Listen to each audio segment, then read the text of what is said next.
살다 보면 어디가 아플 때가 있지. 많이 아파서 거동하기도 힘들다면 곁에서 도와주는 사람이 필요합니다. 바로 요양보호사분들입니다. 하루 종일 환자를 곁에서 돌보는 요양보호사. 코로나19로 이분들의 역할이 더욱 무거워졌다는데 하지만 요양보호사들의 스트레스는 코로나19 이전보다 훨씬 가중된 상황이랍니다. 이를 위한 대책은 없는지 이야기 한번 나눠보겠습니다. 네, 부산복지개발원 이재정 박사 스튜디오에 함께합니다. 안녕하십니까? 어서 안녕하십니까? 예, 우선 부산복지개발원 어떤 일을 하고 있습니까? 예, 저희 부산복지개발원은 부산시 산하 부산시 그 복지와 관련된 정책을 연구하는 기관입니다. 예. 그러면 지금 진행하고 있는 주요 사업은 뭐 어떤 것들이 있습니까? 지금 아무래도 저희도 코로나 시국이기 때문에 위기 가구 지원 사업이나 그 현장에 코로나와 관련돼서 어떠한 지원들을 할 것인지, 그리고 그 노인 돌봄과 관련된 문제들, 그리고 장애인 일상생활 지원과 관련된 문제들과 관련된 연구를 하고 있습니다. 그렇군요. 박사님께서는 그러면 부산복지개발원에서 주로 어떤 일을 담당하고 계십니까? 네, 저는 이제 50세 이상을 보통 저희가 50에서 69세를 신중년이라고 요즘 얘기를 하는데요. 네. 신중년에 해당하는 연령부터 노인까지 관련된 그 복지 서비스나 복지 정책들을 다 연구하고 있습니다. 네. 너무 지금 일이 많으실 것 같은데. 네.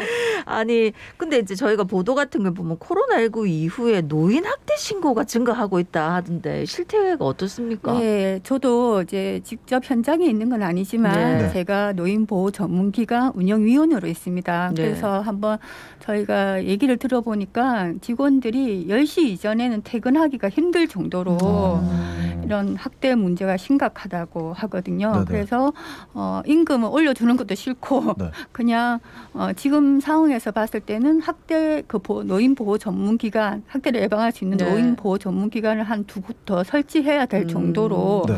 지금 이런 문제들이 신고들이 많이 들어오고 있다고 합니다. 네. 이렇게 근데 노인 학대 신고가 증가하는 이유가 어떻다고 생각하십니까?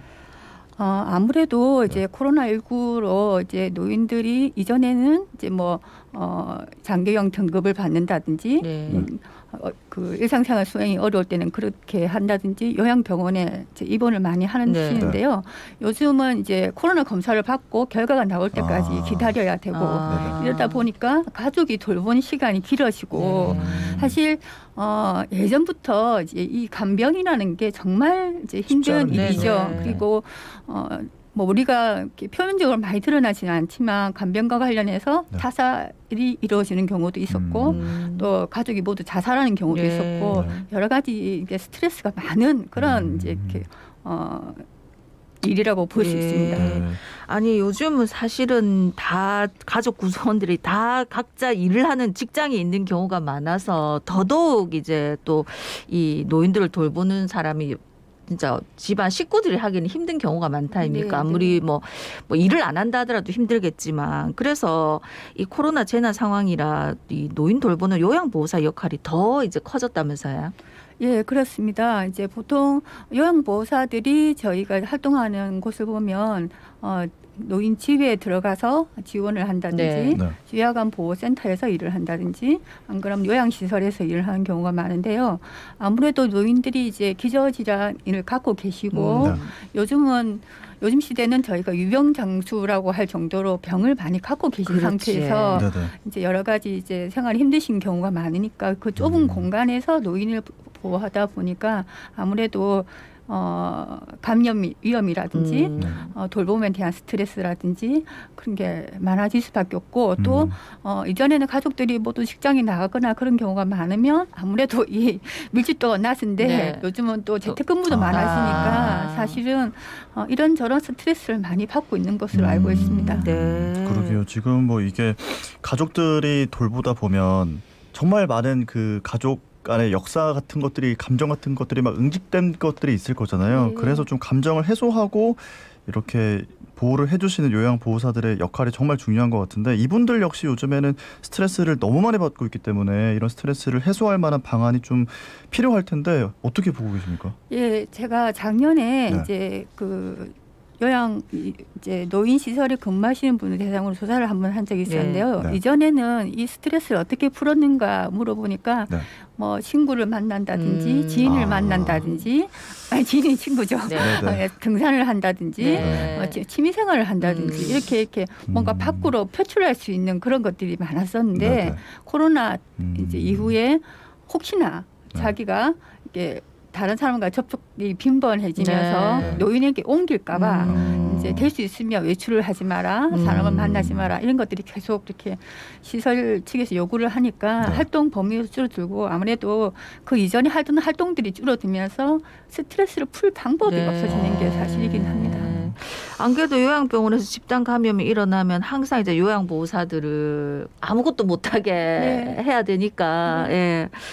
아, 정말 힘들겠다 싶은데 사실 이제 코로나19로 인해서 요양보호사들이 이제 제일 힘들어하는 것들이 뭐 어떤 게 있을까? 고용 불안도 좀 느낀다고 하던데 이건 무슨 얘기입니까? 아무래도 이제 이 건강보험공단에서 저희가 장기요양보험을 관리를 네. 하고 있거든요. 저희가 급여를 내고 이 사회보장제도입니다. 그러다 보니까 시설에 이제 인원이 줄어들거나 하면 아무래도 이제 요양보호사가 그만큼 필요 없는 상황이 되니까 고양 불안이 이제 높아질 수도 있고 네. 그리고 노인들이 뭐 이제 최근 보면 노인 사망률도 많아지고 네네. 하다 보니까 뭐 본인이 돌보던 노인이 돌아가신 경우에는 그만큼 또 이제 고용 불안을 느낄 수도 있고 예. 여러 가지 문제들이 복합적인 것 같습니다. 네. 그래서 사실 뭐 진짜 힘든 감정을 오롯이 요양보호사님들이 다 좀 떠안고 있는 게 아닌가 하는 생각이 드는데요. 이렇게 코로나19로 인해서 업무 환경이 많이 열악해졌지만 이 저임금 문제는 여전히 개선이 되고 있지 않다면서요? 예, 제가 좀 전에 말씀드렸는데요. 네. 아무래도 그 노인 장기요양보험이 사회보험 제도다 보니까 네.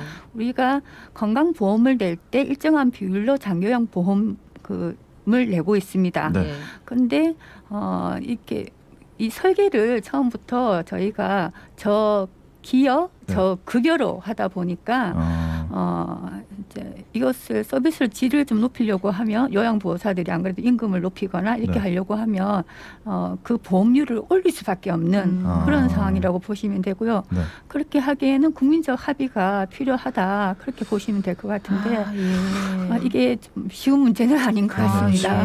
굉장히 복잡한 문제네요. 그러니까 이제 건강보험료 낼 때 보면 항목 중에 고 있는 장기요양보험 그걸 가지고 하는데 예.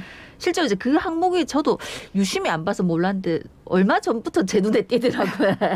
그게 또 이제 그렇게 하게 된 것도 그렇게 역사가 길진 않지. 예, 저희 우리나라에서 이제 장기요양보험이 도입된 게 2008년 7월부터거든요. 네. 그러니까 얼마 되지 않고 바로 시행하다 보니까 요양보호사의 지금 문제도 또 하나 문제가 그때 막 급격히 시설과 요양보호사들을 늘리다 보니까 사실은 이제 그때 보면 대부분 나이 드신 분들이 요양보호사 자격증을 많이 따신 그런 상태였고요.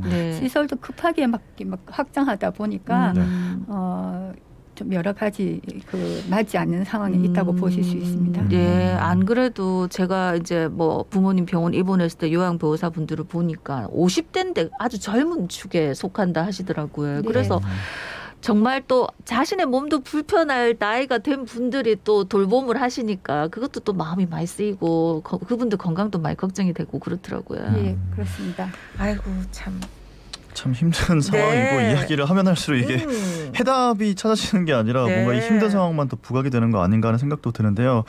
요양보호사가 받는 이런 심리적인 중압감을 사실 뭐 친구들을 만나거나 외출을 잠시 하시면서 좀 풀었는데 지금 그러지를 못하는 상황이기 때문에 좀 어떻게 하면 심리적 중압감을 좀 풀 수 있는 이런 시설이 있을까요?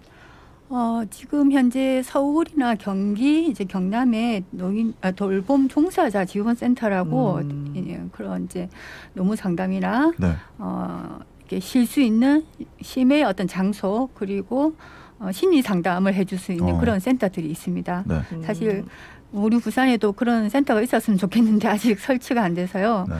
있으면 아무래도 기댈 수 있는 곳 그리고 힘듦을 얘기할 수 있는 곳이 있으면 아무래도 그런 어려움을 좀 드러낼 수 있지 않을까 그렇게 생각을 하고 있습니다. 아니 지금은 보니까 이제 요양보호사들이 각 센터 같은데 이렇게 소속이 돼가지고 다 다른 데서 이렇게 뭐 오시던데 만약에 병원에 있을 때 딱 불러보면은 그런데 만약에 이런 돌봄 종사자 지원센터 같은 게 있으면은 그런 뭐 이런 스트레스 관리라든지 이런 것뿐만이 아니라 어떤 그런 것들에 대한 처우 개선 이런 것도 해줄 수 있는 부분이 있습니까? 아무래도 이제 그 노무 상담이라든지 네. 이제 그 시설과 요양보호사를 연결한다든지 그런 역할들을 하니까 아무래도 요양보호사도 믿고 거기에 이제 의지할 수 있고 센터에서도 적정한 사람을 선택해서 이제 그 네. 시설에 보낼 수도 있고 이런 기능을 하는 수 있기 때문에 아무래도 좀 안정적이지 않을까 네. 그렇게 생각하고 네. 있습니다. 지금 이야기를 들어보니 가장 현실적으로 좀 가장 빠르게 할 수 있는 일 중에 하나가 돌봄 종사자 지원센터를 부산에도 만드는 것이라는 생각이 드는데요. 어떤 노력이 좀 필요할까요?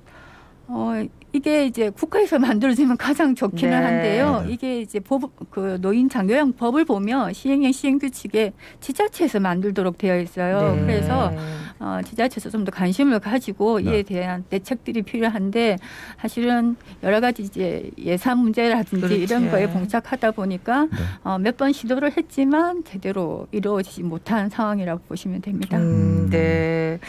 건강보험공단에서 지급하는 임금도 적어서 안 되는데 이게 지자체에서 맨날 돈 없다는데 참 부산은 특히나 또 노인 인구가 많아서 더더욱 네. 절실하게 필요한 곳인 것 같은데 참 이게 갈 길이 멀다 그지? 그렇지만 이제 어쨌든 간에 양질의 요양보호 서비스와 요양보호사 처우 개선을 위해서는 지금 뭐 당장 어떤 것들이 필요할까요?